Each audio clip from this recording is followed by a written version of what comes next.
Yo, guys, in this video, I couldn't be more excited to do. I'm being 100% honest with you right now. This one is one of the most unique houses or situations that I've ever had to do. Alright? Now, I won't get too in depth with like the logistics of it. I don't want to bore you guys to death, but just follow me on this one. Alright? It's all gonna kind of make sense at the end. So, picture this. This house is a two-family, side by side, and split right down the middle, pretty much mirrored each side, right? Now, this house didn't have any parking, right?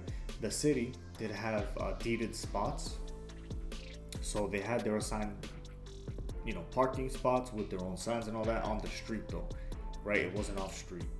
So, and I say that because it's going to be a key later down the line.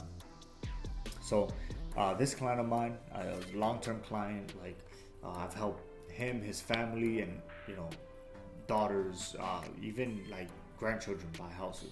Older person.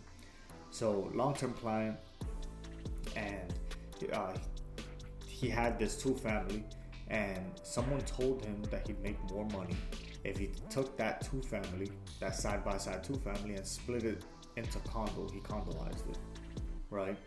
And so he ended up doing that.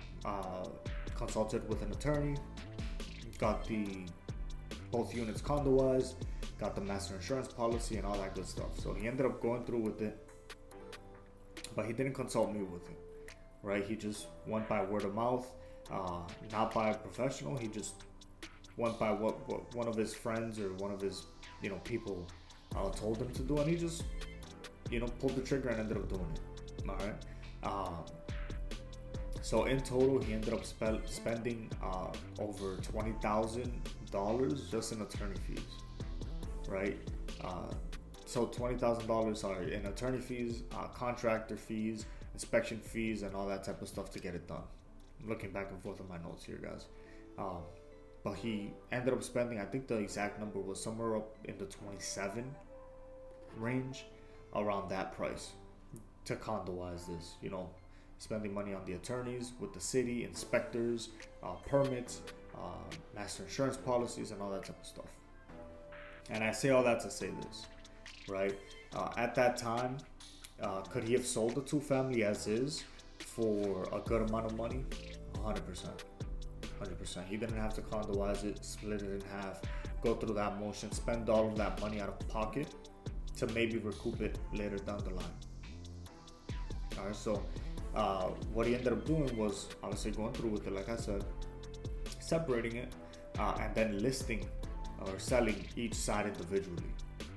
But what happened is he ended up actually breaking even on the deal, just because the work that was done on the property wasn't the best craftsmanship. It wasn't the best type of work, and people saw it, right? And so all in all, he ended up breaking even.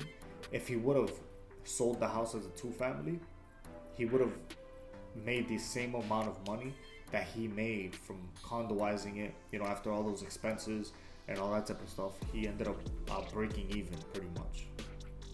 If he would have kept it as a two-family and sold it as is. All right.